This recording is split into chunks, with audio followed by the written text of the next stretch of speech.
This month, Streaming Things is brought to you by Chester Copperpot, Rabid Dog in a Barbie Car, Jose Ruben Cruz Rodriguez, Thomas Alexander, Emmy, Valerie, Stanton Valentino, Aaron Layton, Crystal Trujillo, John Collins, Ghost, Andrew Gray, Jen Robinson, Kate, Chloe Richardson, Kalisha Reeves, Kiki Newton, Kevin Strother, Jeanette Murphy, Casey McCain, and Enza.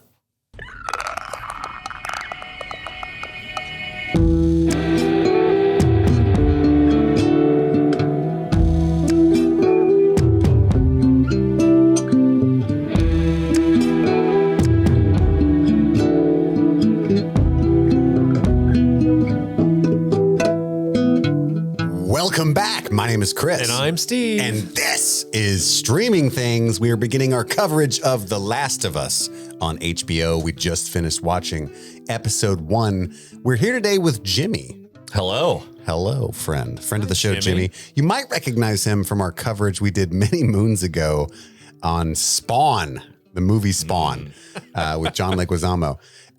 Was that our first? That was our first patron episode. Yeah. With Spawn. Thanks, Phil. Yeah. Jimmy actually is a patron. Yeah, I think I was just canceled on accident. Your card's been declined. Yeah, I'm poor. No, I changed addresses, so I had to get all that stuff changed. So yeah, we're tracking your payments, I'll buddy. resubscribe. You're behind. Yeah. No, we appreciate having you here. Jimmy is a lover of The Last of Us, as is Steve. Steve's dog, one of his dogs, is named Ellie. Yeah. After the character in this show, this game. 100%. And that's Jimmy, where she gets her namesake. You've played the games several times, yeah, right? Played it on every platform multiple times. Some of them I don't even remember. So that's the background that we have. If you're new to the show, we are well known for coverage of Stranger Things. You might have stuck around for our coverage of the House of the Dragon show and the Rings of Power, perhaps. There's several of you out there. And so now we're covering The Last of Us, but that's the background that we have. All of us have played the games. I just played The Last of Us Part 1, the PS5 remake. It literally took me like 3 years to get you to play the game. Yeah, and Andy tried since 2013 before that. I don't do well with horror games, and it's not quite a horror game, but parts of it are scary. A little scary boy. And so I tried several times, but I finally made it through. Incredible game. We've all played it. Steve and Jimmy, like I said, have played it several times. So we're not going to spoil anything from future episodes of the show, though. Don't worry about that. The way that this works is each episode, as soon as we watch it, we hop on the mics and we'll recap it. We'll do a play-by-play after our overall thoughts. And then at the end, we've got several fun sections to look forward to. We've got a section that we're calling Bullets and Pills. Pills, baby. Thank you. I was waiting on that. So that's going to be Easter eggs, references to the game that might not be overt that we've caught and written down while watching it. We've also got our top 3 favorite fireflies, which is our top 3 favorite moments of the episode. We'll do that around the table each time. And then our favorite moments to light up the dark. That's right, baby. And then our outbreak performance, which is very clever, Steve. Our favorite performance. Breakout performance. Yeah. You have an outbreak, like a pandemic, like a zombie thing. Yeah, like a zombie outbreak. I love Clever. it. I love it, baby.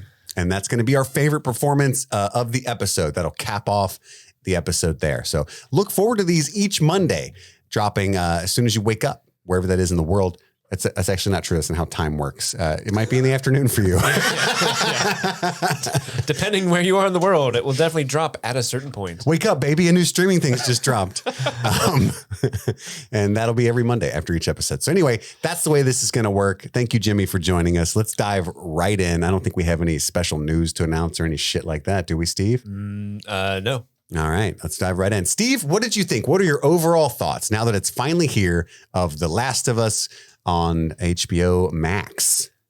This was a really interesting watch as someone who's played the game quite a bit. It was kind of fascinating to kind of sit there and experience almost a shot for shot, line for line delivery of certain things that happen in the game. And then a second later, a major deviation from the game. There was a little bit of whiplash going on for me as someone who I literally played the beginning of the game last night. Mm-hmm. So some of the stuff was like, yeah, I just watched this. Which was your like 6th playthrough? Something like that, yeah, and then other things are like, oh, that's completely different. Don't know if I like that, but I'm on board. Overall, I thought the episode was a really, really strong start. It was very good. I can't say it wowed me to the point of like, oh my God, this is high art. This is the most incredible thing I've seen. But it was good enough to be like, okay, this is a solid adaptation so far. I'm really excited to see what they do next.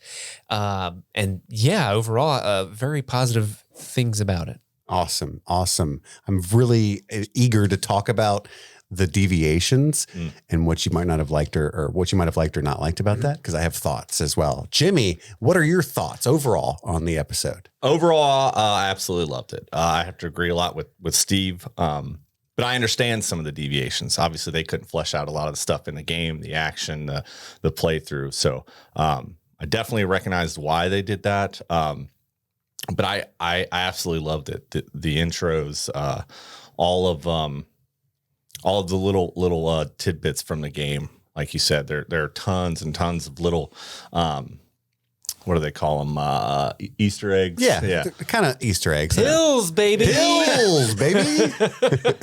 I absolutely loved it. I definitely thought I was going to see a lot more of like the clickers and the runners and all that stuff, but I understand they had to kind of flesh out the characters. So I'm excited to see what they got coming out next. So yeah, they're kind of holding on to the creature design for later. Yeah, which I understand are practical effects. I'm pretty sure they very little CGI is what I read. So that's exciting. What about you, Chris? I loved it. I had a blast. I've been looking forward to this for a long time, like even before I played the game, just because of the way you guys talked about the game. I was so excited. Big fan of Pedro Pascal. I love him. A big fan of Bella Ramsey from everybody knows my Game of Thrones obsession. If you've listened to the show before, you've answered the call, Chris. I have, and I mean I support House Mormont to the fullest. And Craig Mazin made Chernobyl, the limited series a few years ago. You can listen to our coverage of that show from a couple years ago. Did we cover that? Did we, Chris? I'm begging you. I blacked out. I'm begging you to listen to the show, Chris. So I think Chernobyl is one of the best TV shows ever made. And so Craig Mazin being involved with this, knowing that Neil Druckmann, creator of the game, was going to be so intimately involved with the show.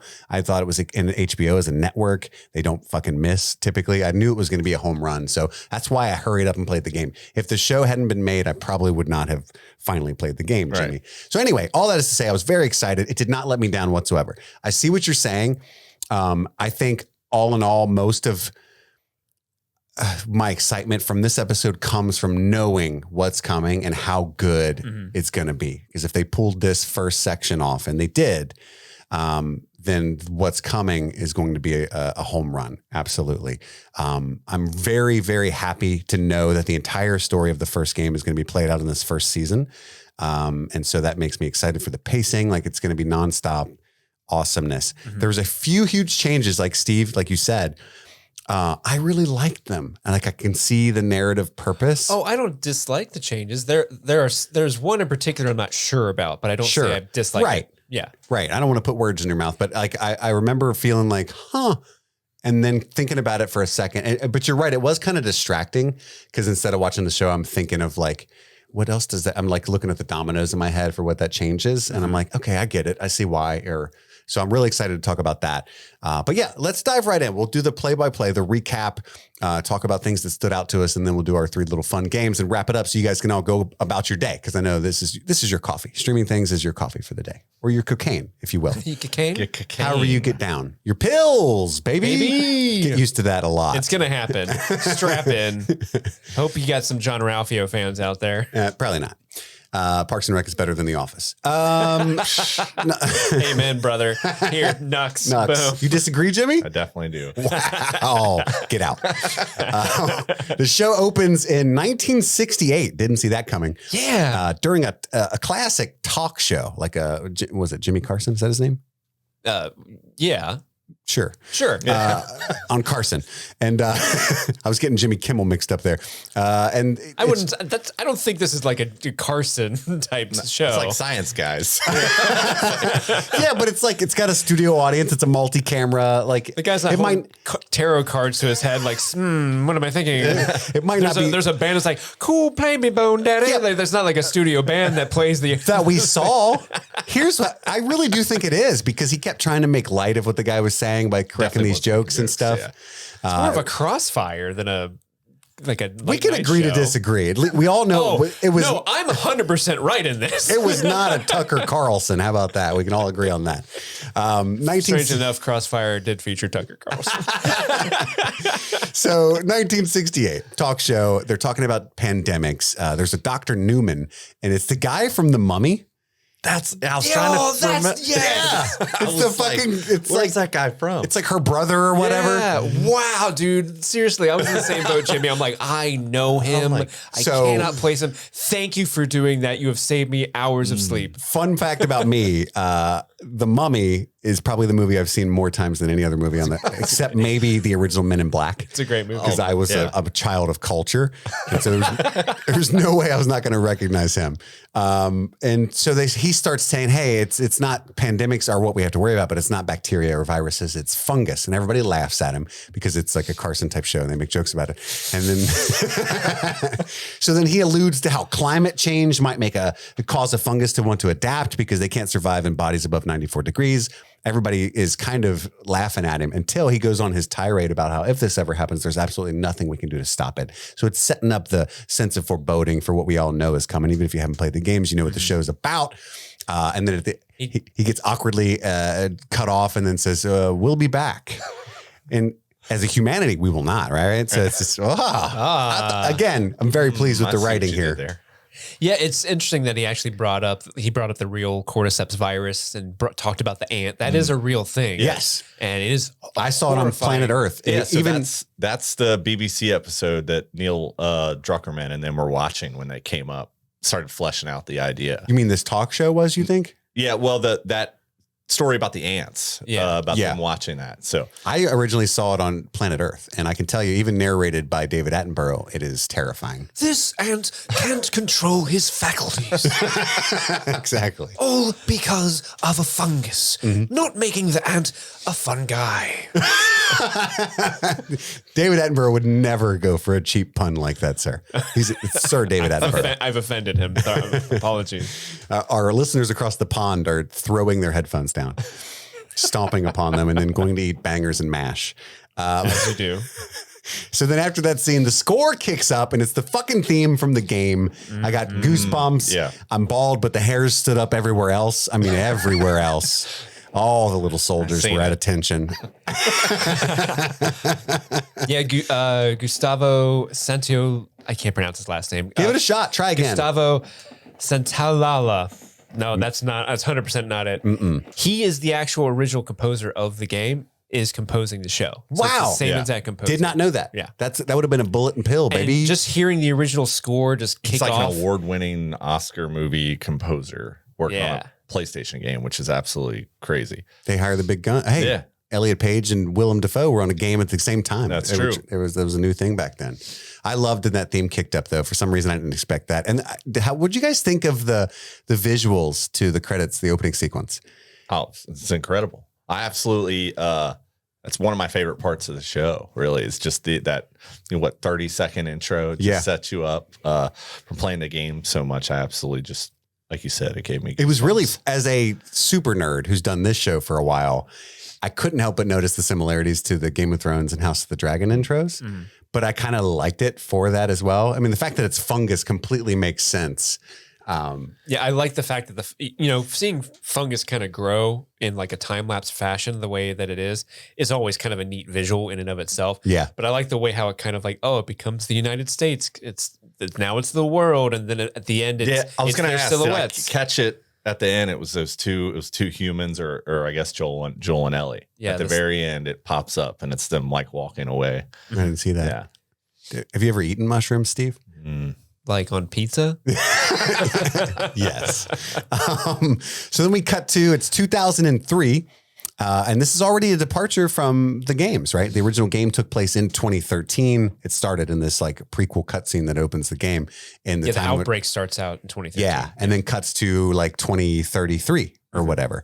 And so in the show, it's going to be 2003, and then once it kicks up into the present timeline, it'll be 2023, which is now. So that's an interesting change. The only thing that would affect is some of the music that Joel and Ellie listen to on their adventures. Maybe. Oh, there's a very important song that plays in the second game that they wouldn't be able to do with this timeline, which is kind of a bummer.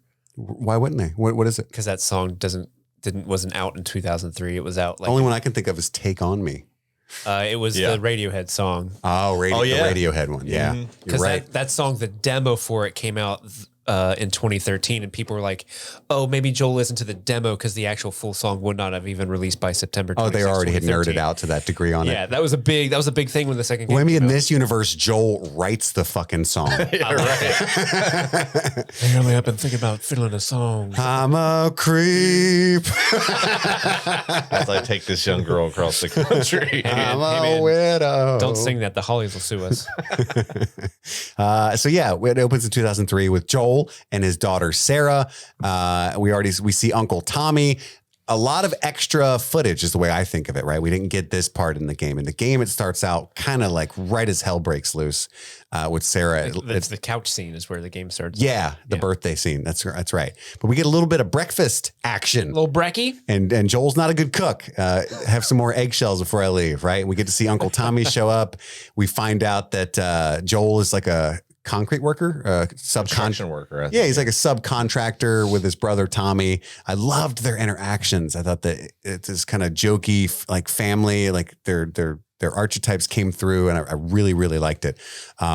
It is Joel's birthday.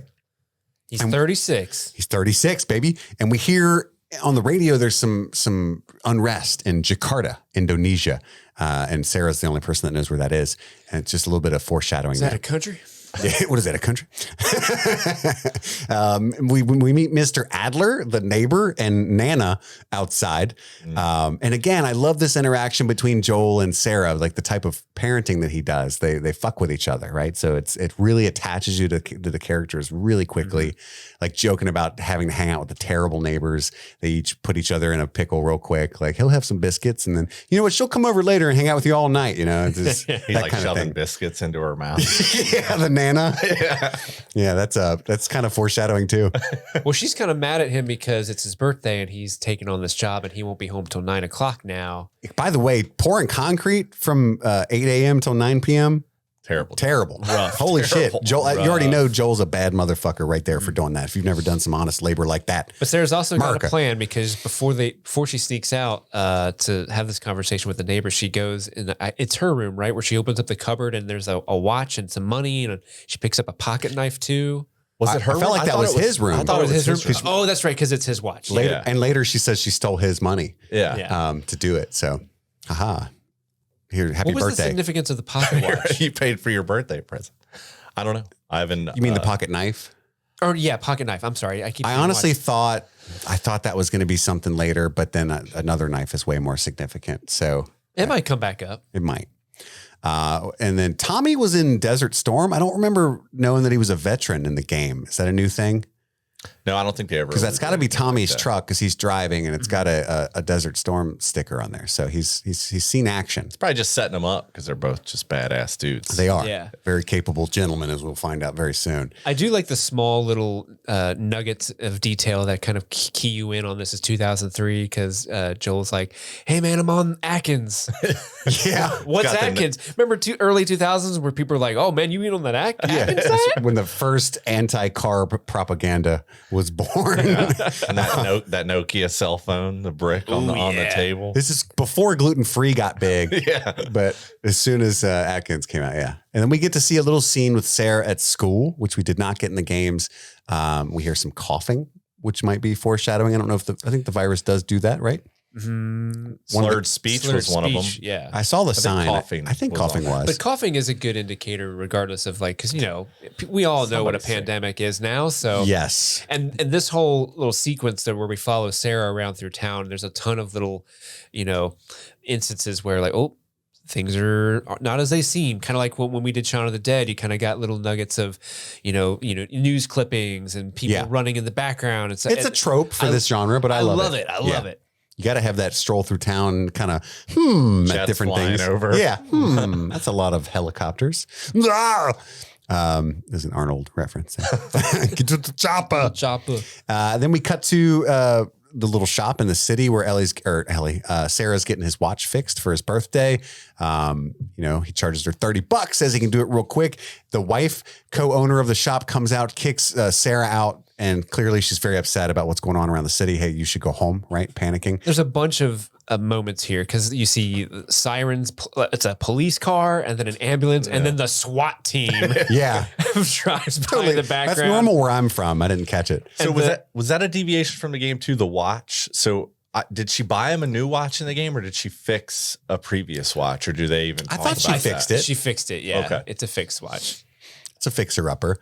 I love the curtains of this watch store, but I just have to throw that out. Where it's like a clock face. She kicks Sarah out and closes the curtains, and it's just like, it's a watch face. It's like, I would give this store my money. Time to open. They earned it.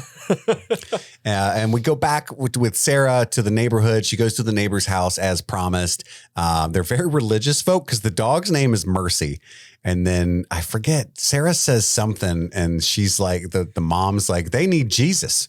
It's what they need. 3 nails plus 1 cross equals 4 given. 4 given.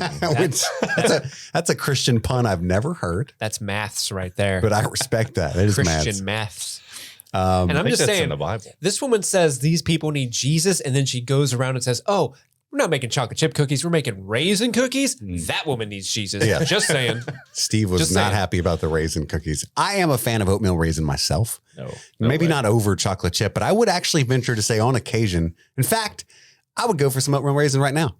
Well, no, what you do is you get a raisin and then you put white chocolate chips in it, and you have like a macadamia nut style cookie. Then you're okay. That's a macadamia. There's no macadamia nuts in it though. Dude, you put them in. Okay. You put them in. Raisins are absolutely terrible. Whatever, man. Yeah. Oatmeal raisins got that brown sugary taste. I'm a fan. I guess this is the Heath bar of this sequence of shows, and I'm the guy. Was Mrs. Adler and Chris right? The old lady Nana is looking real fucking clickery in the background. Oh, yeah. Oh yeah, That was a great scene. Like, it was creepy. if you weren't paying attention, you weren't catching it. But she was because it was out of focus too, which made it like worse. Like, what is going on back here? Yeah, because Sarah's going through their DVD collection, I believe, trying to find a good. Remember those? Yeah, she's using these people as her Hollywood video, another 2003 reference. And yeah, she's Nana, who at this point has been comatose and like not really responsive towards anything. She's apparently deaf. That's what Connie says at some point. And then Nana starts kind of jittering about. Animating. She's doing the classic clicker, like really quick, snappy movements with her hands. It's not looking good. No, not looking great. And the dog, Mercy, the dog is suspicious. He's whining and looking at Nana like, I never liked you anyway, but goddamn, I don't like you right now. Joel comes home late. It's 10 o'clock. He was supposed to be home at 9. He forgot his own birthday cake. Sarah's upset. Cake. He does still get his present because he promises to get the cake tomorrow, and he loves the watch that he paid for. More great interactions with his daughter. She immediately, first she says she sells drugs. That's how she got the money. And he said, drugs. Better work than what I do. It's straight from the game too. Yeah. I mean, even the shot of them on the couch is exactly how it is in the game. And the other present she got was the copy of Curtis the Viper 2 movie that she got from the, was it Adler's? The Adlers, yes. The Adler's house, I love this scene because this just goes to show you that Joel is one of us. Yeah. Because she gives him the DVD. He's like, oh, this is the one with the deleted scenes. Yeah. We love deleted scenes. Steve especially. What movie was that? Was it Evolution or something?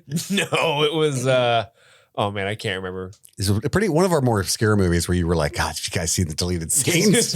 And we were like, no. Was it Mystery Men? It was Mystery Men. Yeah. Good deleted scenes. Great deleted scenes. Man. Wonderful. Check that out. And then Sarah's passed out watching the movie, and Tommy calls from jail, another departure from the game.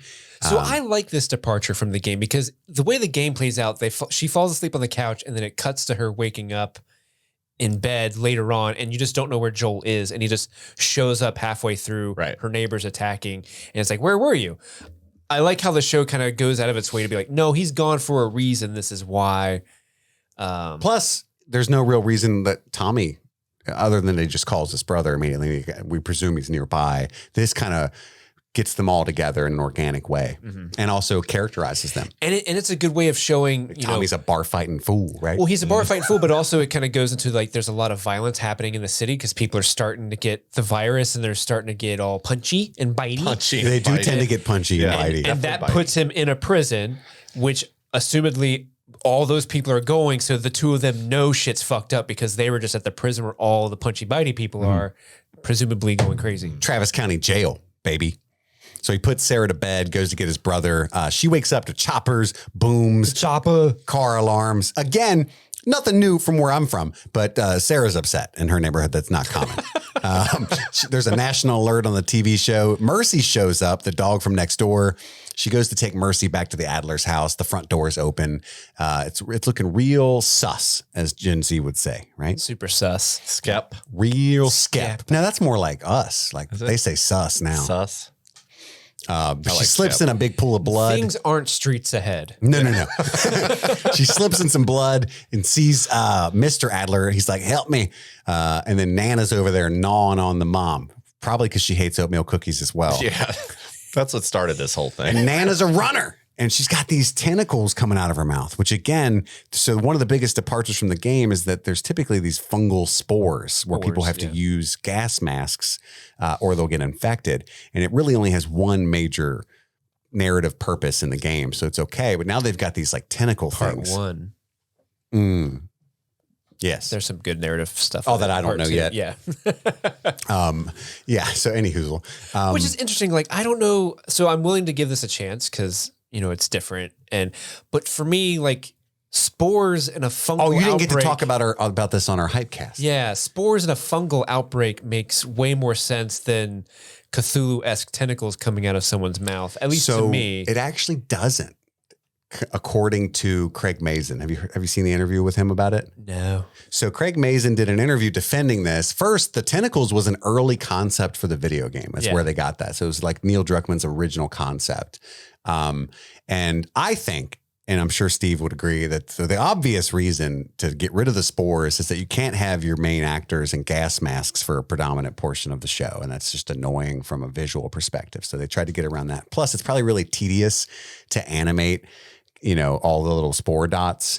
But it is pretty cool. Like when you see the spores, shit's going to go down. And I would have liked to have seen a gas mask, honestly, at least once. I feel like there's some good tension you can do with a gas mask scene. Like maybe a POV, little goggle shot, like some of the Batman action. But what Craig Mazin said was, and people got kind of, all the neckbeards got really pissed immediately. Oh, now you're going to bring up science. But he's like, scientifically, it makes no sense because when you have something that's aerated like that, or, it's an aerosol type pandemic, it's in the spores, everyone would be infected. He's like, within days, the entire world's done. Like, cause it doesn't, in the game, it kind of stays contained in rooms and shit. And it's like, nobody really cares because it's a game. But he's like, but in actuality, the spores are going to leak through the door, under the door, out the window, anything that's not hermetically sealed. You guys you ever seen The Happening? Oh, yeah. No. Oh, you haven't? Actually, I've avoided a lot of M. Night. I was going to say, like, I see where you're going with that because you could run into the situation where a lot of The Happening was like, the wind! Yeah. And people are just running from the wind. It looks silly. Yeah, exactly. Like a strong gust blows up and it's like, Everybody's dead. So he wanted to avoid that. And so that's why they did the tentacles. And I understand that. I do think the tentacles are a bit hokey, though. We haven't seen them in action yet. I liked the little bit we did see. So I think it's going to play out. It's going to look a lot. Yeah, like when it's going to grab a motherfucker. I really hope tentacle's going to come out of someone's mouth and like hook a leg. No. I hope it just... The tentacles coming out of her mouth was just like a hint, I think. I think what they're getting at... I thought she was like... So I think what she was doing was she was infecting the other two, the tentacles are the transmission of the... Because those two got out and chased the neighbors later on and they hit them with their car. Correct. But they are still bitey. Like, so it's a bite mechanism. Hold on. So in the game, this is the status, guys. If you've never played the game before, this is kind of important. Status update. So when you get bit, when you're first infected, Chris is in a relationship. You become, I changed my status on Facebook. It becomes a runner. right? So this is the earliest stage of infection. You're just kind of like you're like a Tasmanian devil at this point. And then you become a stalker, which is like even more fucked up. Mushrooms start starting to sprouting. come out of your eyes. You get kind of sneaky and jumpy and Lose spindly. a little bit of weight. Yeah. That's a stalker. And then you become a clicker, which is full on mushroom head, blind You can't see. bastard. Yeah. So you echolocate with your clicks. You echolocate like. Ooh, oh my God, there's a clicker in here. Guys, be quiet. And then there's the bloater, which is just like overgrown fungus. Blah. You've been Stay infected Puft for like a Marshmallow decade. Man, Yeah. but like the fucked up version. And then the final form is you just, in the game, just a mushroom boy sprouting spores. Final form in the show, stuck to the wall, tentacles flying everywhere that grab people as you go by. That's where they'll come into play, in Dead Steve. Space. Probably. That's where the tentacles will come into play. Is that final form? I'm not against it. I just maybe the visual of a tentacle, monster sucking face with people, like your favorite movie of all time, The Thing.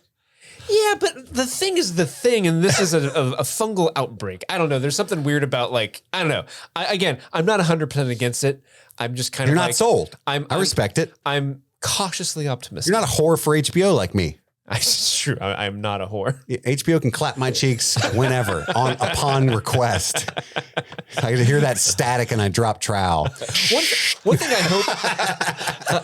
I hope they kind of dip into with the infected, and one of my favorite things about it, and this is the most horrifying thing, because the guy at the beginning of the episode, the mummy guy, he kind of talked about how it affects your brain and you're not in control of yourself. And part of the reason the runners in the games are so horrifying is because the person is still in there, like who you are is still there. You just can't control yourself. That's why they sound like they're like mumbling because they're moving against their will. They don't want to be hurting you, but they can't control it. And to me, that makes them, that's my most horrifying, scary version of a zombie is that, where you're there, the person's there, they just can't control themselves. Where you're aware. Yeah. It looks like they're not going to be doing that so far, at least so far in this episode, but I hope they do, because I still think that's way more terrifying than just, I'm a monster. I've only seen a couple runners and they were just making zombie. I do how the one runner we did see was not coordinated. He's throwing himself into things. Yeah. That was cool. The tension of it was great because it was like he was almost to Joel until he would trip over something, which is me if I was a zombie because I'm clumsy. Come here, I'm hungry. I try to trick him. I'm not a zombie. Just kidding. So I do think the tentacles could be cool. Instead of, I can just picture Joel and Ellie creeping into a room, and instead of him being like, oh shit, and pulling on his mask because there's spores everywhere, I could see the tentacles kind of flailing or slithering because he's used to them and he catches them before they go full cray. And then he has to be kind of careful and ready with a hatchet or go a different path because they'll grab him, right? That's just what because I've read that there's Venus flytrap features to these tentacles in that form, once they're stuck to the wall and stuff. So I think that could be really cool visually, and with a lot of tension. So Joel and Tommy show up as soon as Sarah runs out of the house away from Nana, the zombie. And, they've obviously been through some shit already, like Steve was saying. And, Tommy jumps out. He's got his what's it called? It's a rifle, but what kind? It's like a bolt action. There we go. He's got a bolt action rifle, and then Joel's carrying a wrench, and I love that he just had his tools. Yeah, you can tell throughout this whole 10 minutes opening of the show, Joel's in charge. He runs the concrete company, but he's the older brother, right? And so I love that moment where Tommy looks at Nana and he wants to shoot her because he's scared and he wants to help Sarah, but he waits for command because he's a soldier, goddammit. What are we doing, Joel? He follows the chain of command. That's right. What are we doing? And then what we're doing is beating this old lady with a wrench. That's what Joel answers with. Keep your dick beaters off my damn tools is what Joel says. That's right. That's right. And just like the game, he drops the wrench as soon as he hits it. Right? That's no good anymore. It had at least 2 or 3 more hits left for sure to get rid of that. You don't know how many people he hit before her, though. We didn't see that. Oh, that's true. If only he had some duct tape and scissors, he could have extended that thing's life. He could have. Joel and Tommy, they all get in the truck. They go for a getaway, and there's some cool camera views that goes around the cabin of the vehicle there. I love this characterization of Joel where they see a family that needs help and he says, keep driving. And he's like, they got kids, Joel. And he's like, we do too. Right. So it just shows that Joel is all he cares about is Sarah and Tommy. The rest of the world can fuck off, even though he does have a heart. Like he cares for that family, that kid, but it's not my responsibility. He's got an ability to hyper focus on his little world of what he needs to protect and then morally excuse anything else. Because throughout this whole sequence, he's willing to run people over, all this shit. Like, Tommy, would he just go? And I think that's super important for his character. And I love how well this scene establishes that.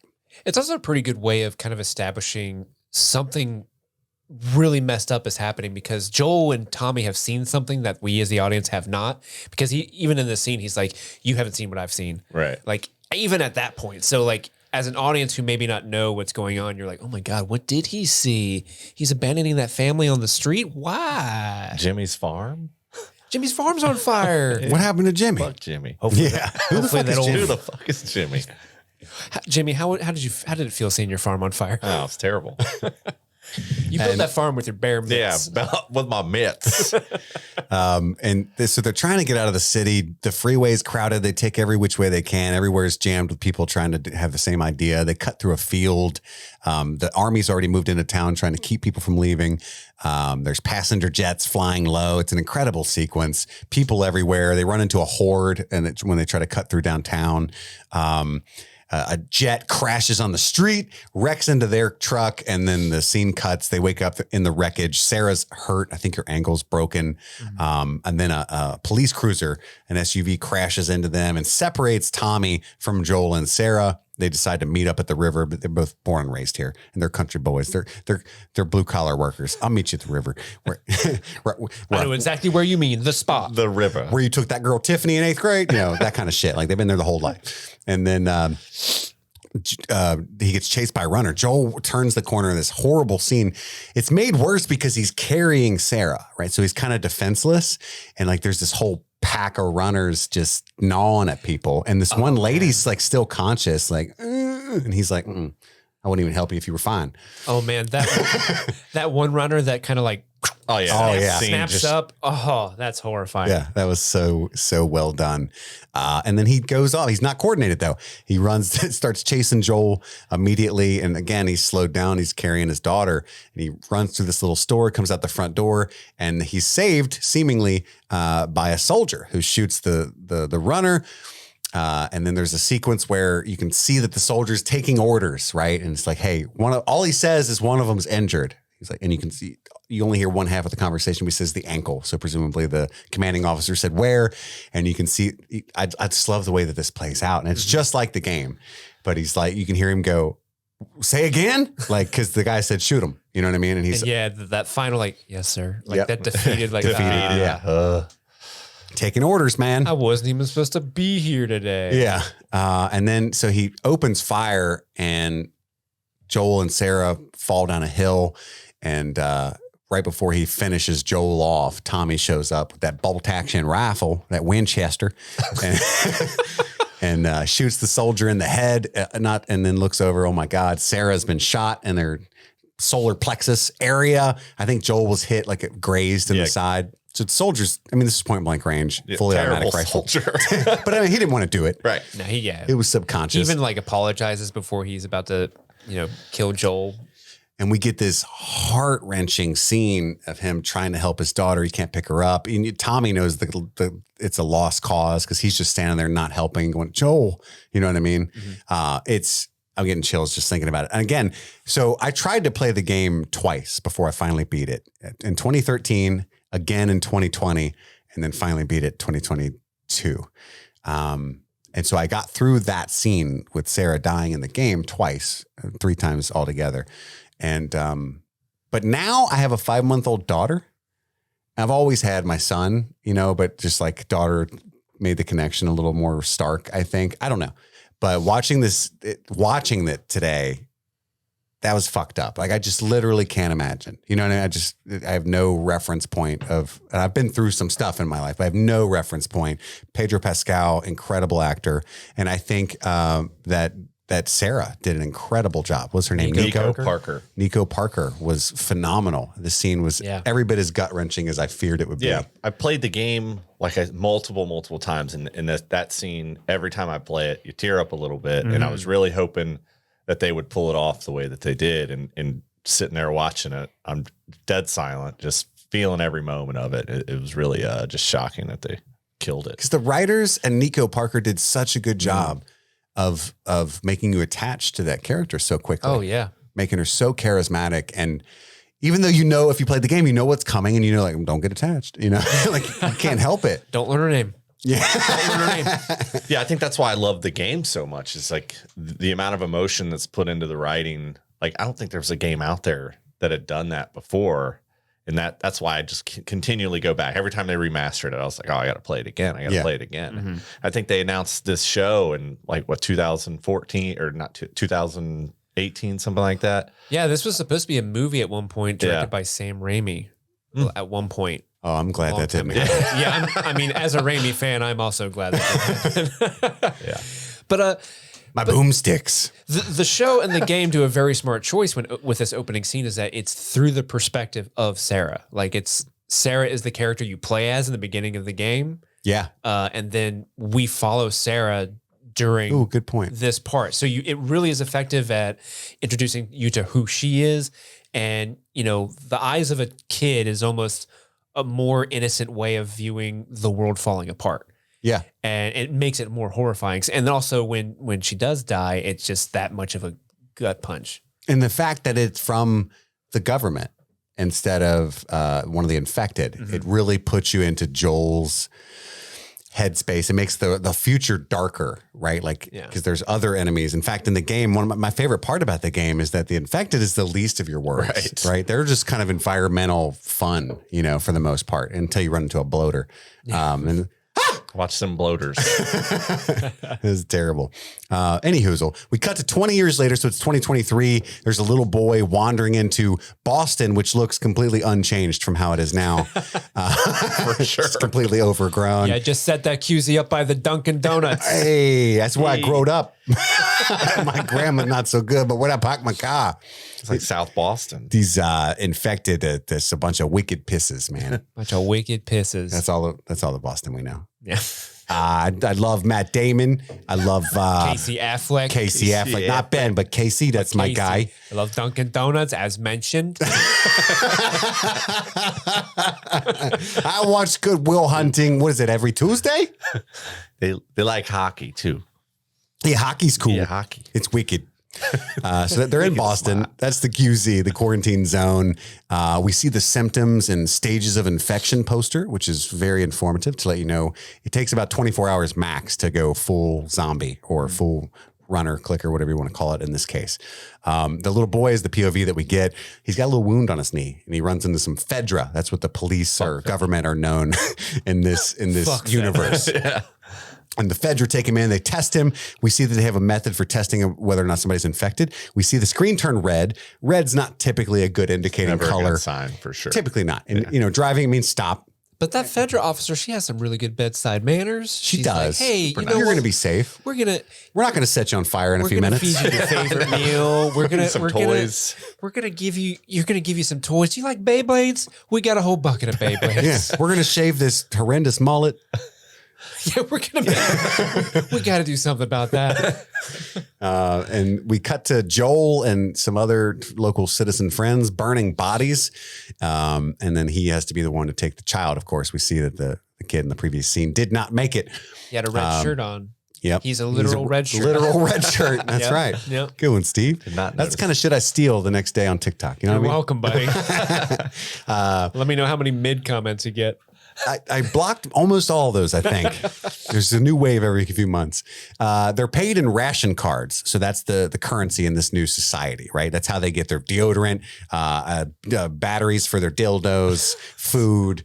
What else? What else would you need? How much would a battery for a dildo cost in ration cards? That's 2 ration cards. Oh, 2. Yeah. That's a deal. You really got to ration that charge. That's what you got to ration. That battery can last at least a week. So there you go. It depends. Maybe you're just lending it out. I don't know.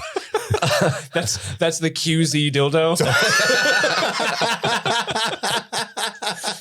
Mary gets it on Tuesday. Craig's getting it the next day. Oh, this thing is wicked. This thing's wicked smart too. Oh, it man. knows the right speed. Dunking my donut. Get it? Butts. So yeah, I like, so he gets his ration card from the one Fedra guy and he asks him for more work. And he's a working man. he says, there are 2 jobs open up tomorrow. There's street sweeper and then there's sewer maintenance. Yeah. And Joel's like, which one does it pays more? Probably the one with the shit. Like, And Joel's just like, yep, that's good logic. makes sense. I'll take that one. And we see him painting over a symbol for the fireflies, which you'll find out very soon if you haven't played the game in this episode, that the fireflies are the rebellion, essentially, like trying to reinstate democracy, whereas Fedra is kind of this fascist regime that's moved in to instill order.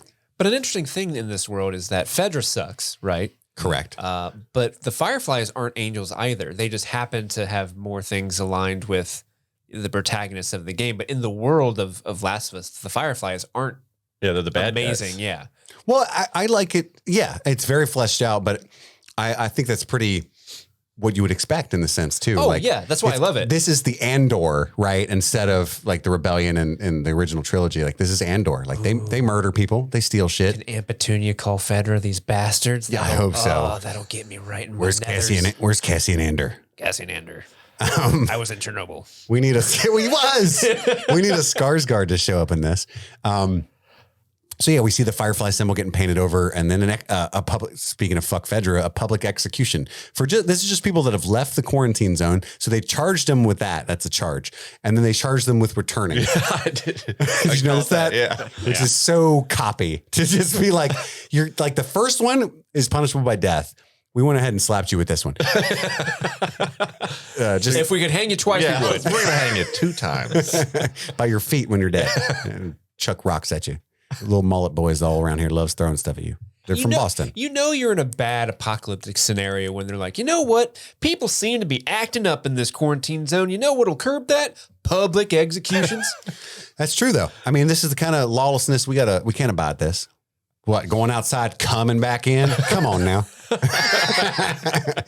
If you got the nerve to go outside, don't be coming back, which actually is fair. That's a fair stance because they don't want to spread infection in the QZ. Think about your fellow Bostonian, all right? Yeah. We've all shared the dildo. We are in this together. I'll tell you why we have this rule, 3.427, cannot leave the QZ. We used to have 2 QZ dildos till Frank left with one of them. And he lost it. And then he had the gall to come back and say so. Fuck him. Yeah, now you can go fuck yourself. Oh, wait, you can't, Frank. Sorry. And we've lost all 7 of the new listeners. We get on such a big dildo track. It's always in the corner of my mind. So yeah, Joel's counting ration cards and from the crooked guard. He kind of meets eyes with him during the execution. Lee, that's his name. There you go, Steve. I actually never caught that. And then, so he's selling him pills. Hydro, that's hydrocodone. That's Vicodin. And so, Didn't have any oxy. nah, he definitely asked for that first. Oxy? Nah. Hydro. And then he's like, "You got any mushrooms?" And then he shoots him because that's not something you want to say in today's society. So yeah, sells him some Vicodin for some ration cards, and then he warns him to stay off the streets tonight because we've had a lot of firefly attacks. Accidents happen in the dark. We cut to Tess. a messed up thing to say. It's very true though, right? He's just looking out for him. I'll probably shoot you. I'm not gonna lie. I'm not even gonna ask. I'm just gonna do it. I see a figure in the dark, I just shoot. Shoot first, ask questions later. Usually it's other soldiers. That's why they station us so far apart. Right.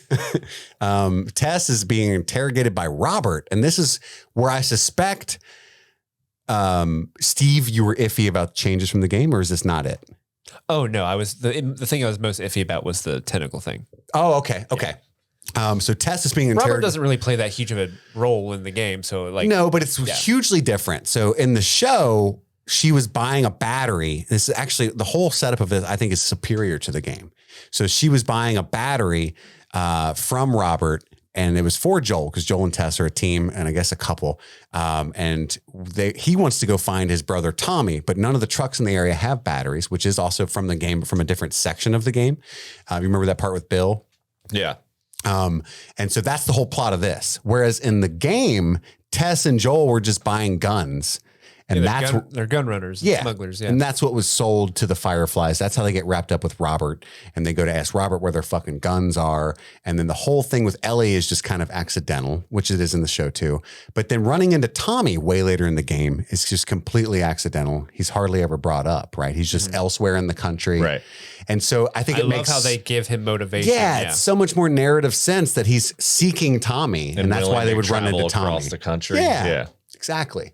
So I loved that. The whole battery thing makes sense. I really like that change. But so anyway, she's talking to Robert. She tricks Robert into letting her go, saying, because Robert's terrified of Joel. Again, characterizing Joel, his reputation for how he is. And you see why very soon. And like, hey, I'm not going to tell Joel exactly what happened. It's going to be fine. She just wants, so it characterizes Tess too. Like she's very savvy and like getting out of this situation. I'm outmanned right now. But as soon as they agree to pretty much let her go, a car bomb goes off outside. Again, more Firefly terrorism on the perspective of the Fedra. And then there's Fireflies shooting at Fedra outside. The Fedra end up arresting Tess. She's screaming, I'm not a Firefly, but they're going to go find out for sure real quick. How? I don't know. And then we cut to Ellie chained up in a Firefly hideout. And one of the Fireflies, I guess, is doing this every day to see when she's going to turn into an infected as part of this process, making sure she's still human. Hey, what's your name? She calls herself Veronica. Count to 10 real slow. 1, 2, 3, 4, 5, 6, 7, 8. Fuck you. And I think Bella Ramsey crushed it. Like the essence of what Ellie is, the smart assness, motherfuckers, you know, just I was so gushingly happy. Yeah, before she even said a word, she kicked that tray over, right? Or Yeah. That right there was just, it's like, okay, she got it right. Yeah, she's crushing it. And then we cut back to Joel, who's cutting a line to the radio guy, and this is more added stuff in the show. He pays him the ciggies that he also got from wrapped Lee. in foil. Yeah, and foil ciggies, baby. Does that make them better? No, it's just they don't have any. They don't have any packs. They're hand rolled, I'm guessing, like just tobacco. Looked like it. There was cotton hanging. Because otherwise it'd be a out of the end 20-year-old manufactured dry ass cigarette. Yeah, so they're hand of it. They rolled. got some guys just breaking up old butts. Yeah, and rolling up re-rolling ciggies. like prison. Yeah. So he's been trying to reach Tommy. Tommy was supposed to check in. I didn't catch where Tommy went, if they even said. Wyoming. Well, that's where he is, but like why? I didn't catch any of that. Oh, they did. I don't think they said why. Like, did he sneak out, or is he? You know, I'm guessing so. I don't know. I don't think in the show we know yet, but I know why game wise. Yeah, right. And then Tommy's been missing for 3 weeks. He usually checks back in every day. He says he should be in Wyoming Tower, the Cody Tower in Wyoming. And then he's going to go. He's going to go with him. I'm sure he's fine. Yeah. I mean, there are slavers and raiders out there, but I'm sure I loved he's that fine. that exchange. He's like, I'm sure he's fine. Relax, Joel. And then Joel's like, I'm going to go after him. And he's like, you can't go out there. There's raiders, slavers, bunch worse than infected. And he's like, so Tommy's fine. And he's like, oh, damn, you caught me. Tommy's definitely not fine. I'm going to smoke this cigarette. Yeah. Next. So Joel cuts to Joel back home. He starts drinking. He plays a drinking game from what I could surmise. He looks at his map, and every time he gets to a city, he recognizes, maybe it's the one he's been to. He takes a shot and a Vicodin. And I like the idea of he Sounds just like like, a great game. I've heard of Indianapolis. Plump. He starts lying to himself. Szechuan, been there. Yeah. I just want more of this booze. So then he drinks, pops looks to me about 30 milligrams of Vicodin, and drinks about 3 double shots of whiskey. I assume he's like tracking out a path to where Tommy is, and he's just getting more and more depressed about How far he's got to go. How hard that would be to get to him. So he's just going to, I'm just going to drink this out. Yeah. And then he gets woken by Tess a little bit. She cuddles him at night, and then they wake again to her like making breakfast. She tells Joel the truth, which at first I thought she lied to him. I don't know about you guys, but that was like an interesting twist for me, because she says, I got jumped by 2 teenagers, which is what Robert told her to tell him, right? Or what she told Robert she would say. And I was like, damn, she really gonna lie to him? Because in the game, they go get Robert immediately. I'm confused. Yeah, the game Tess is like hardcore, like, let's fuck up Robert. Yeah, fuck Robert. That guy. He goes by Bob. Hate that. In the game, they never allude to the fact that they were a couple either. They made it. That's what I said, I guess, because They do. I don't remember any romanticism. At least they used to have some sort of fling going on, but not as close as the show made him seem to be. There's this very specific point, but I can't really say it without being spoilery. Okay. So- And then Right. also in the original concept, Tess was supposed to be the antagonist of the entire game. Yeah, I remember that. Yeah. Which is interesting to think about. Yeah. Bizarre. It's so interesting that she started off that way and ends up how she ends Right. up. Well, she wakes him up and immediately does tell him the truth. It's like, yeah, they were teenagers. That worked for Robert. And it was just like subversion there, I And then think. she said a line that I really, really felt, and that was, these fucking 19-year-olds. Born after the Outbreak. outbreak. God, they suck. These fucking 19-year-olds. Yeah, they're real sus. Got them. They're very mid. But yeah, how messed up would that be if like you have these adults who literally have not grown up around society? Yeah, it's She's been like, 20 years. She's like, they never knew how to argue, so they just go straight to They punching. And that's kind of like, it blows my mind nowadays where it's like, wow, there are adults now who did not know what the world was pre 9/11. Like that's kind of like, that blows my mind. Same amount of time. Imagine living in the apocalypse. You're like, you don't remember cafes? Yeah, we're old enough now where people will literally say, this is a real thing that happens. You were born in the 1900s? And that's like, technically, yes. God damn it. What? Yeah. You know? So yeah, she says, Robert's scared to death of you. Give him let's go beat the shit out of him, but do it carefully, right? Get him. Don't come out of here all, what'd she say? John Wayne or something like that? Clint Eastwood. Clint Eastwood. Yeah. Different guy. I like when she's like, I told him you weren't going to hurt him, but I want you to hurt him. yeah. And so Joel grabs his gun out of his little hidey hole and they go out. And we see Marlene and we get a bunch of Firefly exposition, who the Fireflies are, what they stand for, which is reinstating democracy by their perspective. From their perspective, that's what they're about. And everybody's confused why she's got the girl and why they saved the girl. She does seem to tell her buddy why. Kim, I think is her name. Good catch, Steve. And hey, we're trying to take the girl out west to another Firefly, hideout or whatever. And she says, okay, but she's like, but don't tell anybody else. You're not a rebellion after 20 years. I do like that line. That's right. Because Kim is like, we're the rebellion. We're fighting against Fedra. And she's like, we've been losing for 20 years. Yeah. We're not a It's like, we rebellion. We suck. We're not Come on, Fireflies. Kim. We're just flies. Of all the animals in the pantheon of the animal kingdom, we chose a bug as our mascot. Because it brings the light, my guy, in the dark A bug Out of their against butt. jackbooted thugs to stomp us with their boots. with light. Follow the light. Speaking of which, there's a Firefly recruiter outside. We cut to Joel just kind of waiting while Tess is doing some haggling, wheeling and dealing. And he comes up and they have this little catchphrase. I forget what it is. Whenever there's darkness, it's kind of like a Batman Head for thing. the light. And he's like, if you tell me to head for the light, I'm going to beat the fuck out of you. And, I'm going to break your jaw. Yeah. And he's like, oh, okay. And that gives you, again, how Joel is around the neighborhood, right? And he does not like the Fireflies. He has a good reason to not like the Fireflies. Does not like the Fireflies. So then they go back, cut back to Ellie. She's hilariously trying to bust out of her cage, right? She's just yanking at the chain, being super Ellie-like. God damn it, this and that. Marlene throws her backpack, her knife. She's got a little switchblade and tells him, hey, I'm the one who told him not to shoot you. Relax. I know your name's not Veronica. And we find out Marlene is the one that dropped her off. So there's a little backstory for Ellie. She grew up in an orphanage, which is also a training camp for kids to become Fedra when they get older. We mentioned a girl named Riley that may or may not come up later. We find out her real name is Ellie, and she knows that, right? So did I miss anything from that little convo there? I think you got it, my guy. And they hint at a couple things like, when's it going to happen? But they're very vague. And Marlene's like, it's not. And Ellie looks really happy about that. We cut back to Tess and Joel. There's a mushroom wall looking boy, which is real scary looking at first. Tess gets scared, but it seems to be an inactive, tentacleless mushroom wall boy. Clicker growing into the wall. Without tentaci. And then Joel smells gunpowder, which is a very country thing to do. I love that. And you smell that? And she's like, I farted. And she's like, no. It's not gunpowder. And then we're in a crawl space test. Don't do that. That's not cool. Oh, not put your again. mask on. Spores. And then they see blood dripping out from under the door. Again, another departure from the game, because in this sequence, it's the first time you really get to use your guns in the game and you get to kill all 16 of those people and then Robert. Just murdered. But in 30 the show, people. he walks in and they're just like, oh. Everybody's dead. Yeah. It's like, This was an odd choice.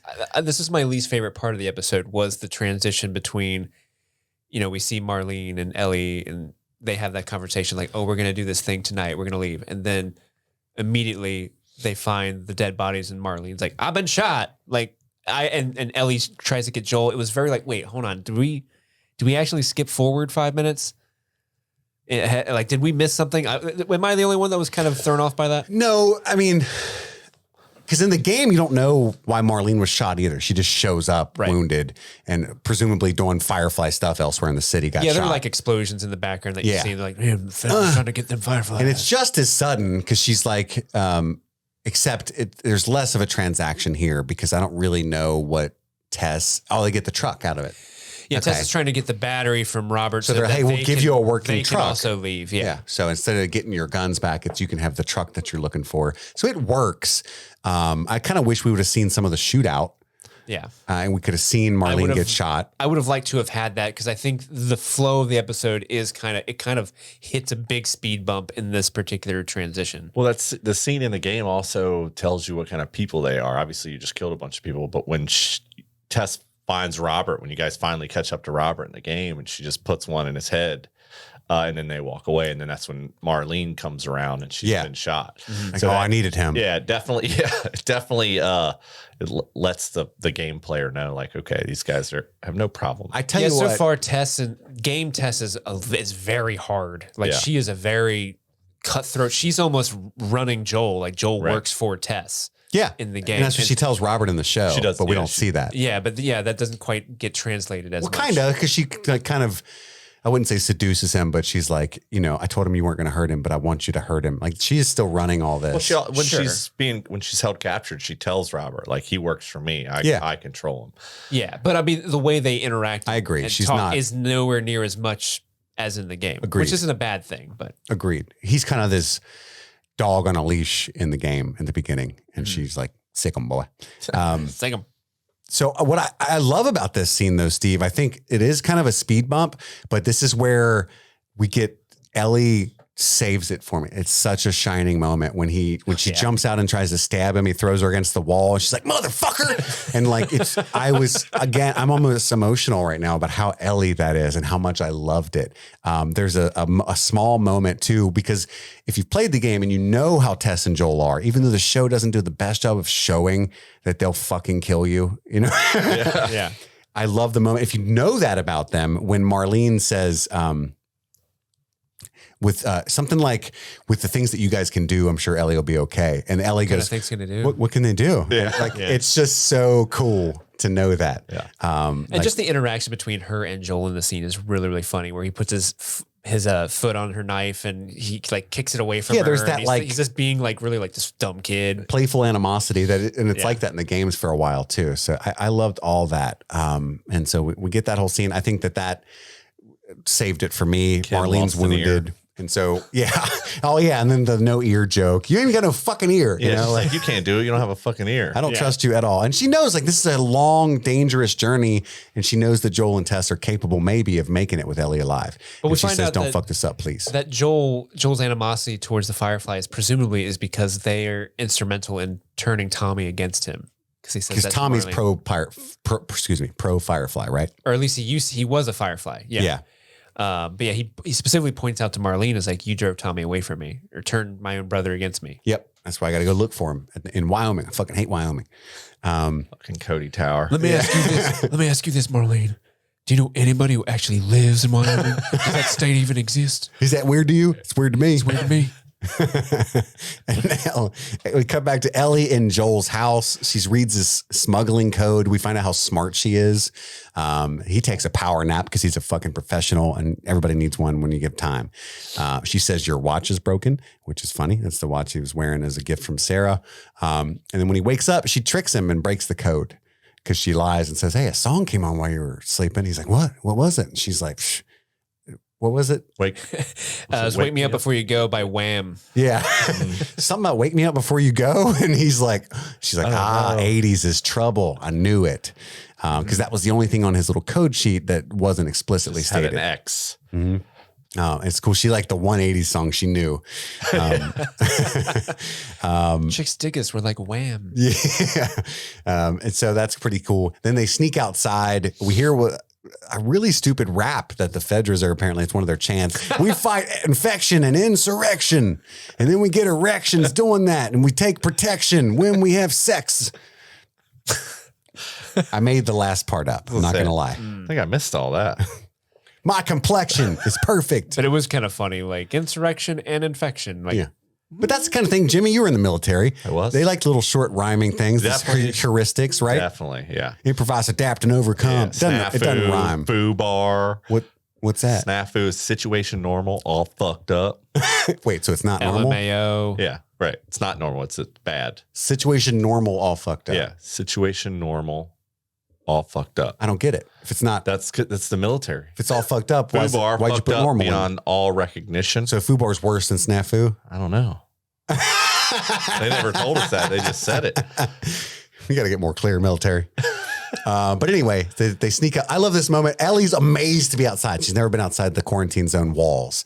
And like, so there's like guard towers with searchlights and shit. Obviously, they got to be quiet. First thing she does is stand straight up. Wow, it's amazing.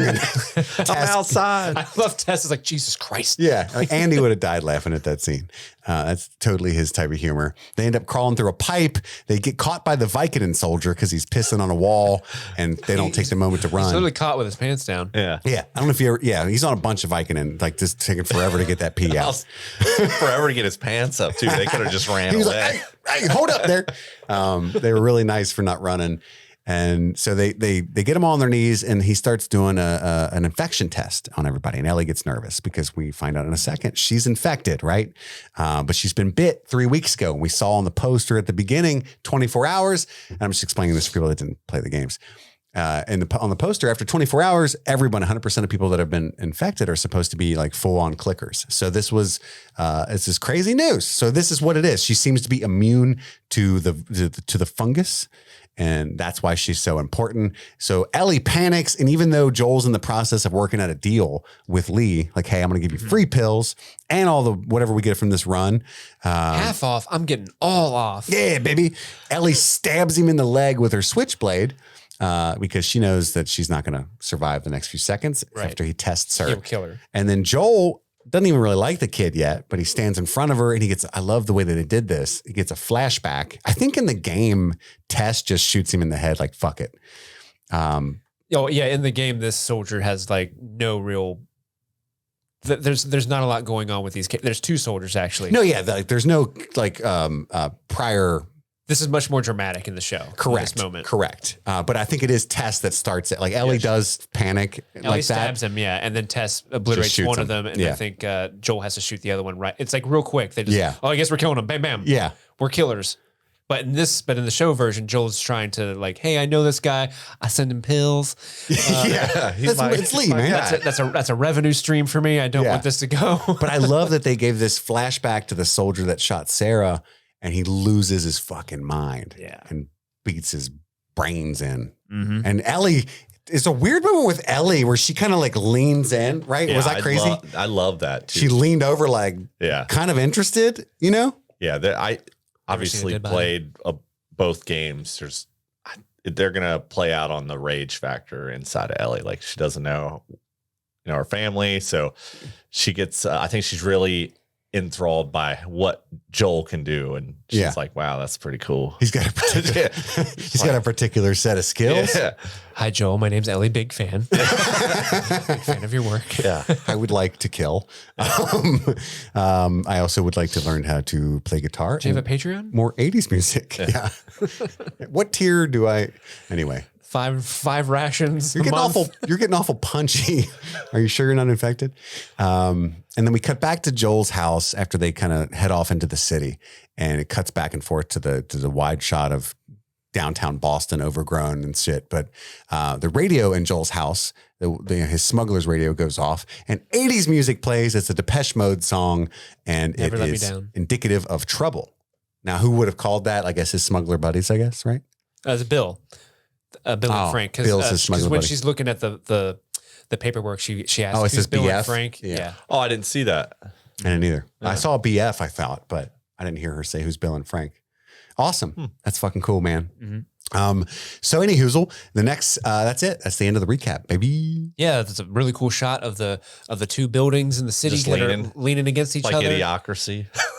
Yeah. They're Welcome to taped Costco. together. Yeah. I love you. Yeah. Should we do fireflies or bullets and pills, baby, first? Let's do fireflies first. Okay. So our top 3 favorite moments of the episode, our top 3 fireflies. Steve, why don't you start us off with number 3? My number 3 moment was the first time we see Ellie, where she's chained against the wall. She's kicking the bowl, and she's just being incredibly sarcastic to the medic that's asking her questions. It was just such a really good. Like, I knew Bella Ramsey was going to be awesome in this role. The moment they announced her, I was like, yes, that's perfect.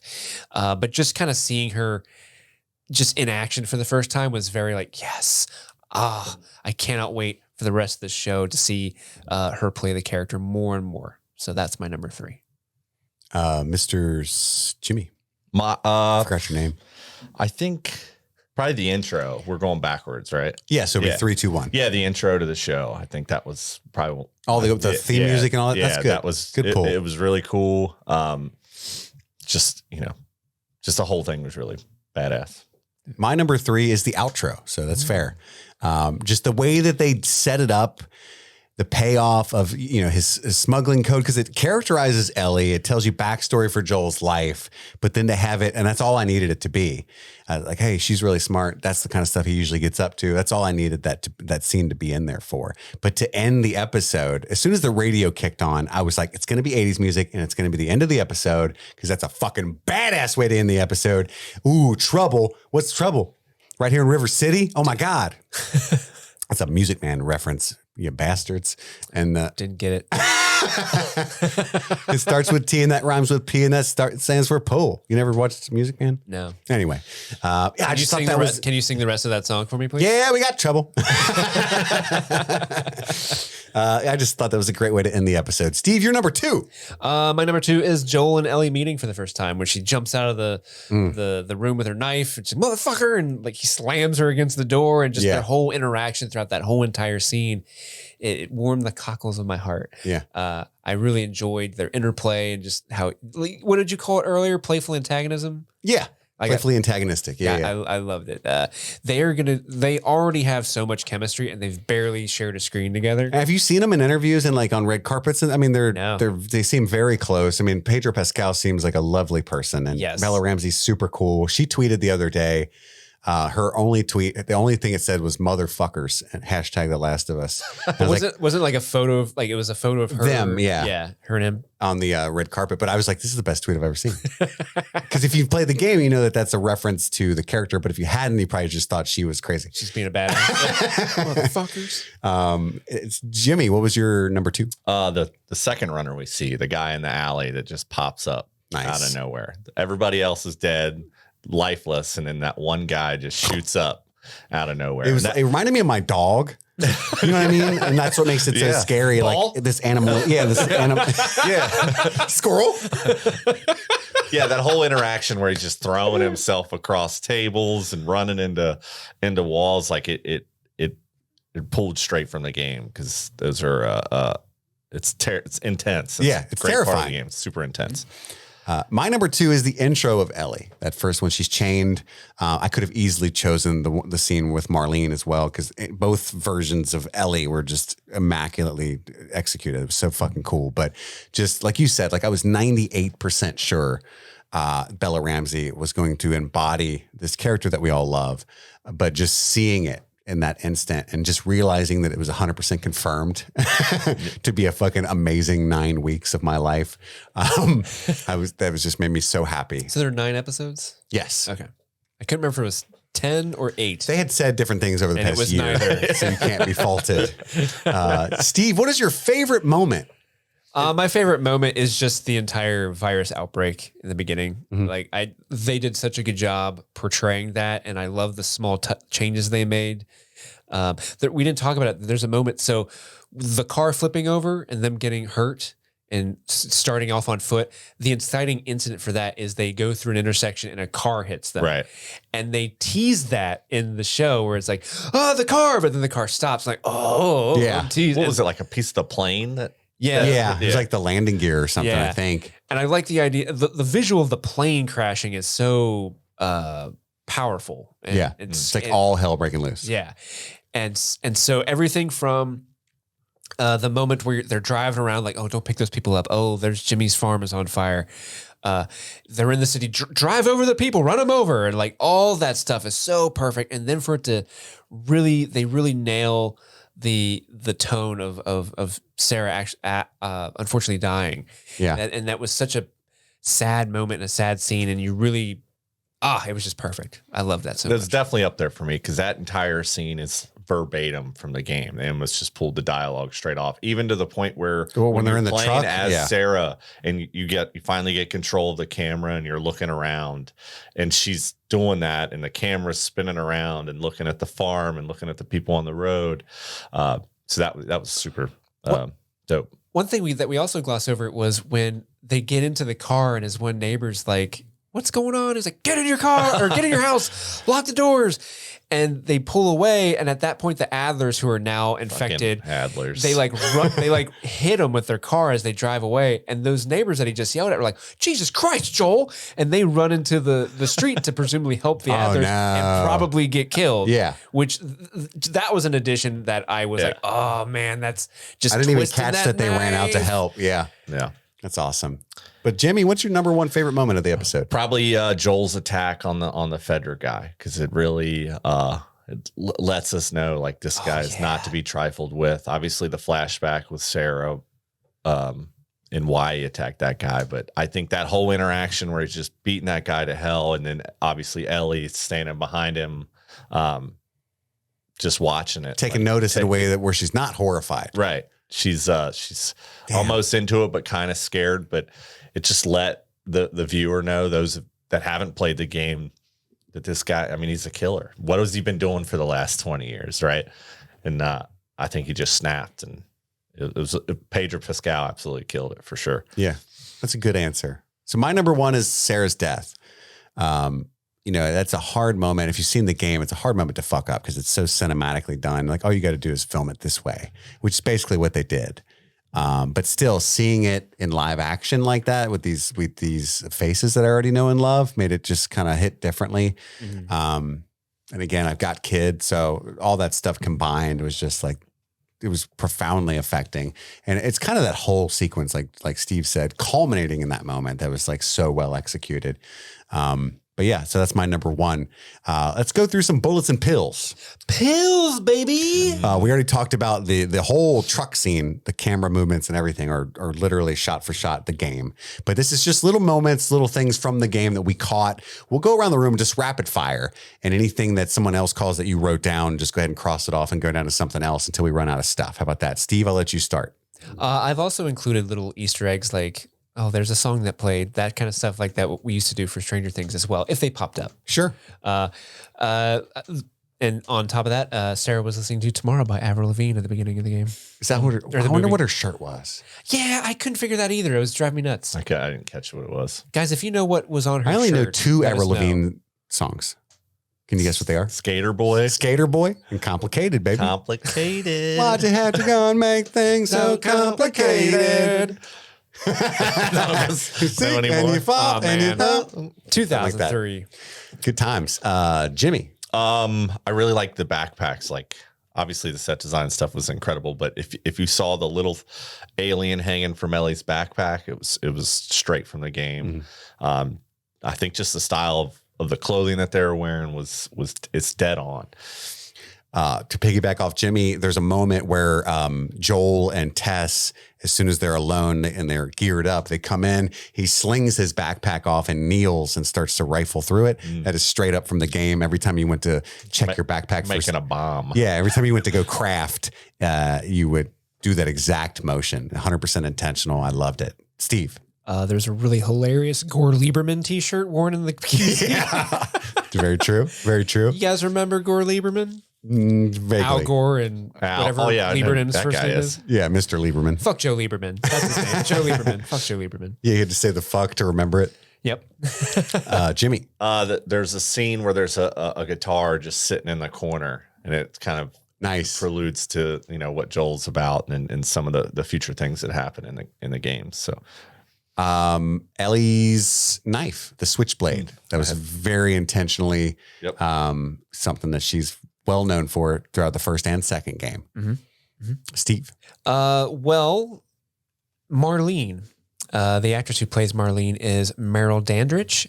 She also plays Marlene in the game. She is the only. That's so cool. I didn't She's know the that. only video game voice actor who is reprising their role in the show. Several of the other voice actors will be appearing in the show, but not as the characters they played in the game. So like We've already seen him. because like Troy Baker's going to be in the game. Who voiced Joel in the voiced game. Joel. Ashley Johnson, who played Ellie, is going to be in the game. I'm hoping there's a theory as to who she's going to play, and I'm really excited to see if that's true or not. But yeah, so Meryl Dandridge reprising her role as Marlene in the show. Very cool. Very cool. Jimmy. The attention, the movie that she gives Joel, that also plays into like some of Joel's hobbies that you find out in the game. He's real big, like crappy movie buff. So that was it, Curtis the Viper 2, and how excited he got over the movie. So that was actually, pretty cool. The poster for Curtis and the Viper 2 is on the wall in The Last of Us Part 2. Oh, nice. And Dina talks about it. Like she's like, "Oh, you look at this movie. Like it's a thing." So very cool. I would say the Chuck Taylors that she's wearing. I know she's wearing black Chuck Taylors in the second game because that's what I'm actively playing. But when I think of Ellie's costume, I always think of Chuck. It's a low hanging fruit, but I just like that they made a point to focus. The first thing we saw was the Chuck Taylors, and I thought immediately, There's a whole shot of her running, and they just focused on those Chucks. So My next one is literally pills, baby. why we call this segment what we do? Yeah, so there's a scene where, we find out Joel is selling pills to Lee in the beginning, and that is because in the game, pills are a very important thing that you collect as you're going through the world. You can find these. They're vitamins in the game. Yeah, wink.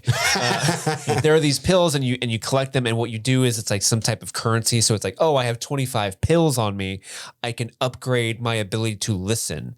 So it just makes your character. It's a function in the game to upgrade your character stats. Like you can run faster, your health is increased. You can craft things speed. faster. Yeah. So that's why we call this segment pills. Is because pills were such a big part of the game. And also I wanted to yell pills, baby. Pills, baby. yeah, I had the next thing was the line pills and bullets, bullets and pills. That was it's such an important part of the universe. That's all you really need if you're going to survive. Yeah, you need to find bullets and pills, baby. Yeah. Just like real life. Okay, do you have any more, Chris? Yes. So a couple dumb ones, like obvious things like the ration cards. Those are in the game. But I want to say the wardrobe that's covering the hole where he keeps like his secret stuff in his house. In the game, that's literally like the passageway that they take to sneak out of the city is like in their house. Like there's a giant wardrobe that they move and it's a crack in the wall. And that's how they get in and out to smuggle stuff. And I was expecting it to be that. And then when it was just a little hidey hole, I was like, huh. But I think it's a reference to that. So I put that in. Nice. I liked the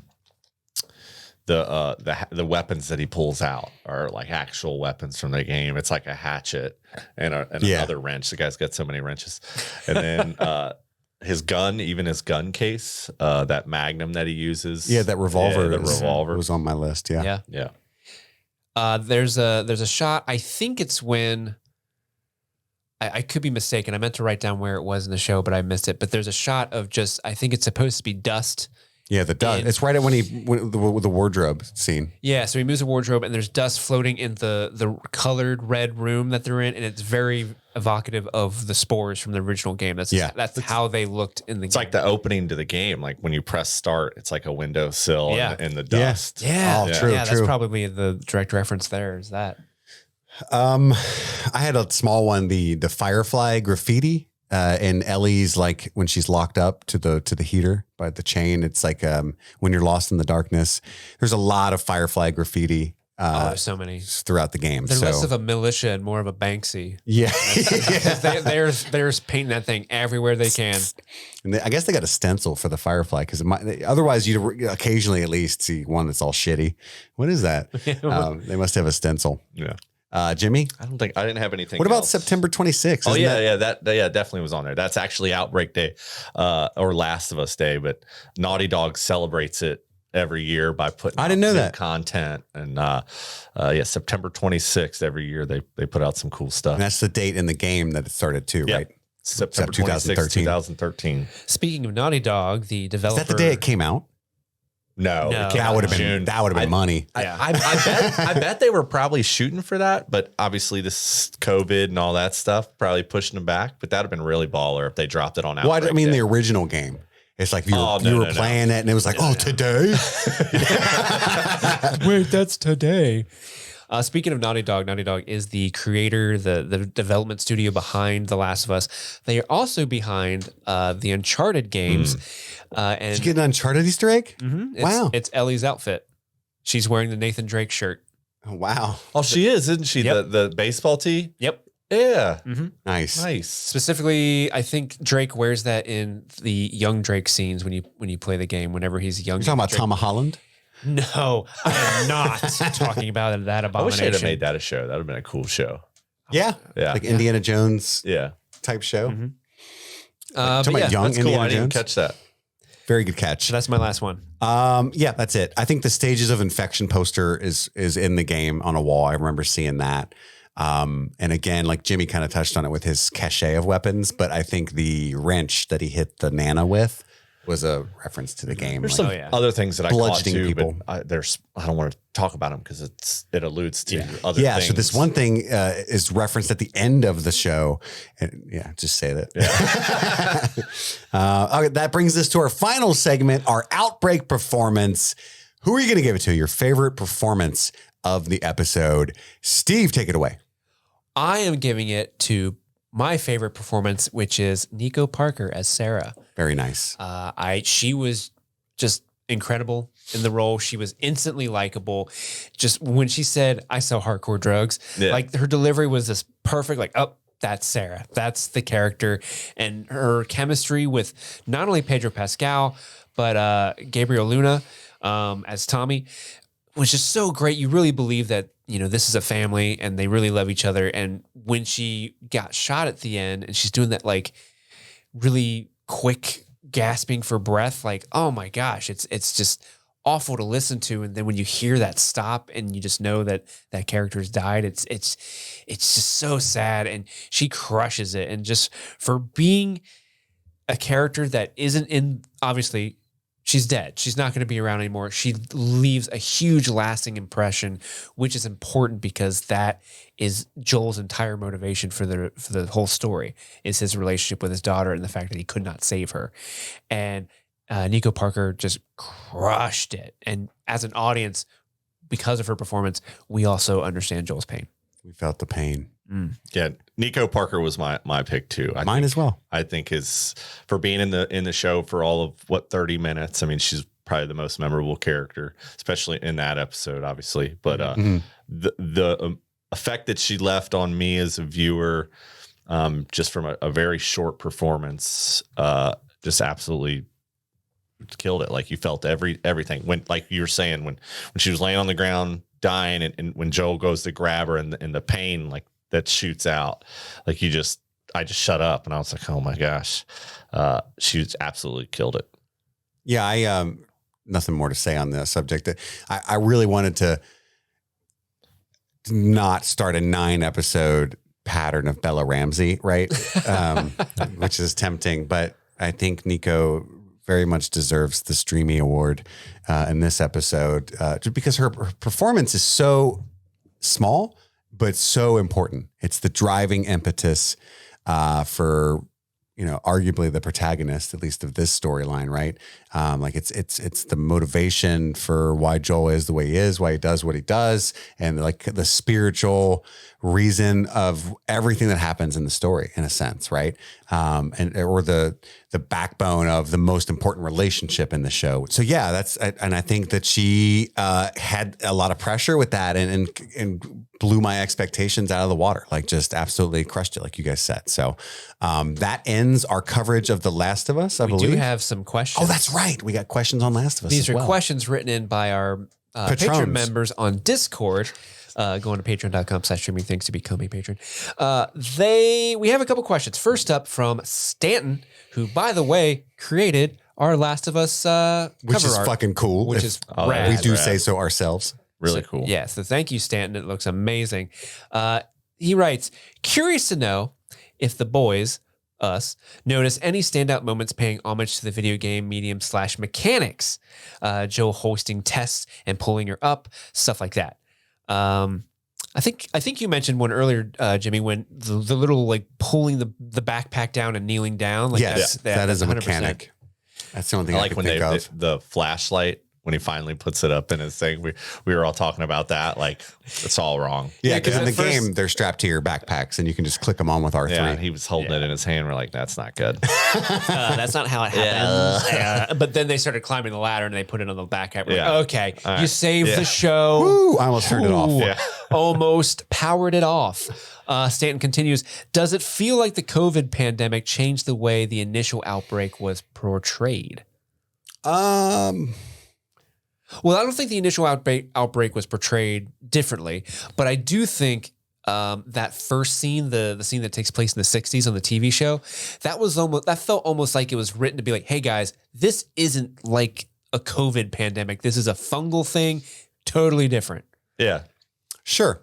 I could see that. I think my answer was going to be no, but I think that the way that we view this story is drastically changed having gone through the COVID pandemic. If anything, it makes it more real. You know, we've already seen like how people react and how quickly things can go and how the lack of toilet paper, things How like quick that. you think toilet paper went during this outbreak? It's hard to say, but I think Immediately. that's pretty fast. Rations are on. Yeah. They just write 5 on there.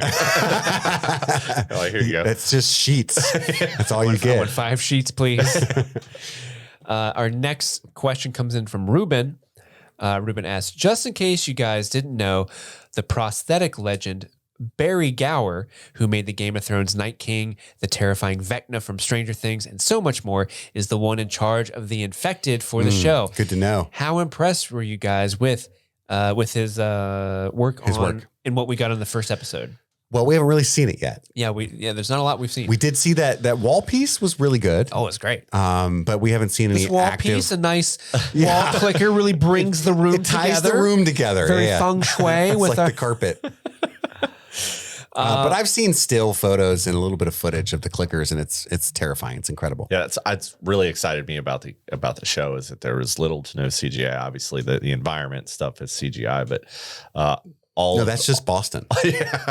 all of the clickers and runners and everything. It's all played by real actors with prosthetics. So Yeah. hell yeah. It's going to feel more tactile. And the last question is also from Ruben. That last one wasn't so much a question, more so as a really interesting point. Thank you for sending that in. But he asks, I really feel like the first game story should be split up into 2 seasons, mainly because of the known characters that were added for the show, as well as the added backstory to some of these known awesome characters, like Frank, for example. How do you feel about the first season supposedly being only the first game? I So love one it. game, one season. I'm so happy. I remember calling Jimmy and Andy and saying, God, I hope they tell the whole game in the first season. And Jimmy was like, I think they are, because in the trailer we see snow. And if you played the game, that's indicative of toward the end of the game. But the reason is, and I didn't want them to stretch it out so much that they lose the pacing of the story, or stretch it out so much that they get time to wander, a la Game of Thrones, and kind of damper things a bit. The entire first game only takes 15 hours to play through if you suck. right. And that's wandering, looking around, getting lost, trying over and over to, dying on the same scene and trying again. And so to tell the story in a visual way, should be less than that. Theoretically, it would take 9 to 10 hours. Boom. That's how long they're using. Right. So I'm very happy to hear that I disagree. I think it should be 1 season personally. But Steve, what about you? No, I agree completely. Like, if I mean, this is a story that so many people already know and that's already out there, especially since it seems like they're following the show as closely as they are, or they're following the game as closely as they are. Yeah. So it would, I feel like they would be doing themselves a disservice if they were to split it up that way. Not only because I think you're right, Chris, the pacing would be off, but also like if you get to like a certain part in the game, like a halfway point, and then people are like, well, I'll just go play the game. Right. And then when season 2 comes out, it's like, all right.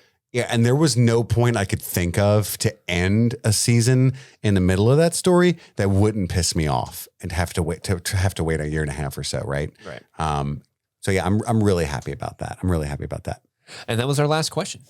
That brings our coverage this week to a close. Tune in next Monday for our coverage on episode 2 and so on and so forth throughout the Last of Us season. We're also finishing our Harry Potter marathon. So Deathly Hallows Part 1 will drop on Wednesday, and we'll get Deathly Hallows Part 2 out as soon as humanly possible to end up that series. I'm thinking, I said it on our Harry Potter show, so you'll hear that in a couple of days. We're tempted to maybe cover Yellow Jackets in the coming months when Last of Us ends. That might be the future of the show if you're into that. Always feel free to write into streamingthingspod@gmail.com with any of your thoughts on the show. We will do our best to get back to you via email, but the three of us monitoring that, things go haywire all the time. I'm on Instagram at Movies Are Therapy. You can DM me there. I'm pretty good about answering those. We're all on Twitter.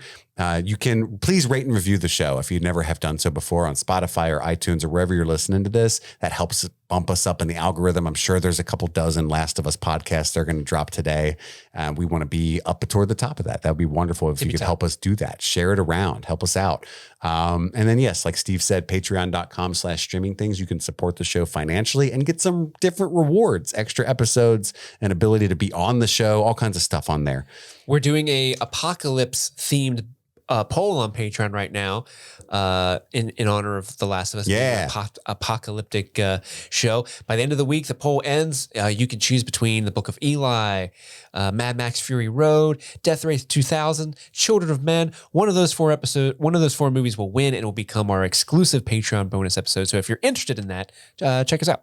Thank you so much to Jimmy, friend of the show, Yeah. friend of my life, for joining the show again with your plethora of Last of Us knowledge.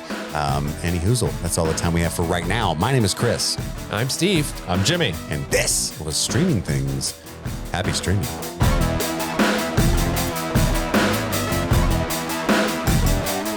This month, we got some new patrons to thank. We are so thankful, so grateful to all of you who throw your hard-earned monies our way. Monies. We got the new Try Before You Deny producers, Jose Ruben Cruz Rodriguez and Rabbit Dog in a Barbie Car. That is actually their Christian name. I can't imagine does that fit on a library card? Rabbit Dog in a Barbie Car. Yes, because in a Barbie Car is put as a last name. So Okay, what's the middle initial? I thought N was the middle initial. No, you're I thought right. it was like Rabbit Dog N. I don't think in that part of the world wherein Rabbit Dog hails, there is a middle They're on name. Mountain Time. Yeah, yes, for sure. In the Marty B VIP producers category, we've added Node KS, Charlie Friday. That's not real. It might be. That's awesome. You were named after a secret agent, and I love it. Heather Joe, Sheila Huff. I'm so sorry in advance. I'm going to try my best. Niame McDyer and Micah Tybee. Micah Tybee? I was reading that one before. And I Ethan Gregory. I got that one. Casey McNatt, Nicole Herring, and Daisy JT. And in the chocolate pudding producers, we've added Meddler on the Roof, love it, Lane Crawford, Christiana Saya, Blaze King, Ellie Montiranta, Randy F., Carrie Gerard, Tyler Sowers, Cadet, Alyssa Anderson, Sabra Watkins, Jade Spade Marmalade, and Naris Martinez. And in the Friends Don't Lie producers, we've added Mike and Sheila. And I, again, apologize to anyone whose name I did not pronounce correctly. I did my best. My heart was in it. I feel like you. Mike's going to be like, it's McKay. It could be. It could be. Thank you all so much. We love you. Boing.